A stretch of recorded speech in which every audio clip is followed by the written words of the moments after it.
Hello, my name is Trevor Black and I'm a senior at Katy High School. Hi, my name is Samuel Hoffman and I'm a senior at Katy High School.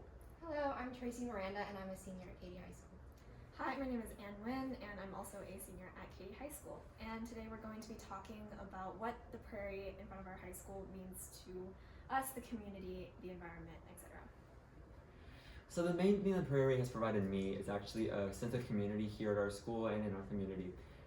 For example, prior to our junior year, there actually was no environmental club at our school, and so our environmental science teacher approached us and was like, hey, we should start a club. And so we did. My friends and I, we created a very successful club known as the Katy High School World Warriors, and I feel like through that, we've created a sense of community at our school of a bunch of children who like and who care for the environment and like want to pursue our prairie, to actually do service projects and volunteering activities in order to help promote growth of our prairie and our environmental community.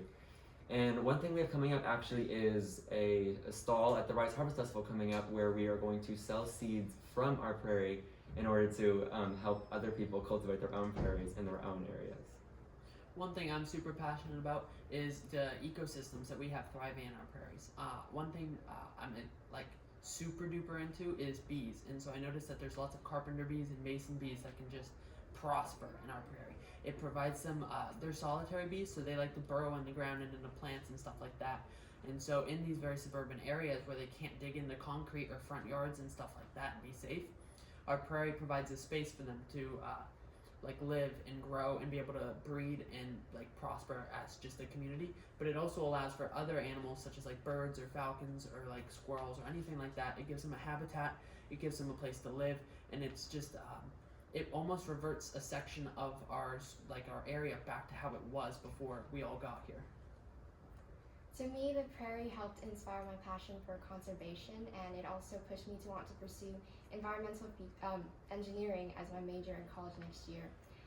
The prairie itself has so many benefits to its inhabitants, and that includes us too. It helps with stormwater filtration and it prevents runoff in our communities. So the prairie itself is just such an asset to our community, and I just want to continue to learn more about it and implement similar prairies in urban places. Urban spaces. Yeah. Another thing that I really love about the prairie and that I've been exploring is the educational aspect that prairies do provide.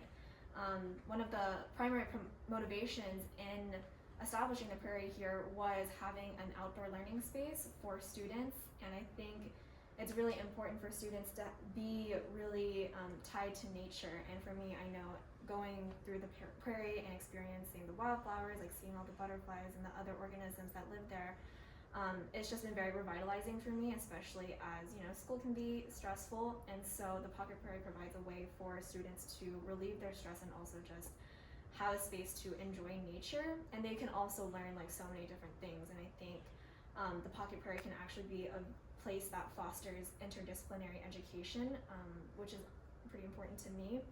And it's inspired me to continue researching urban prairies. I'm now interested in landscape architecture because of it, and seeing how we can implement pocket prairies into more urban spaces, especially because of all the environmental benefits that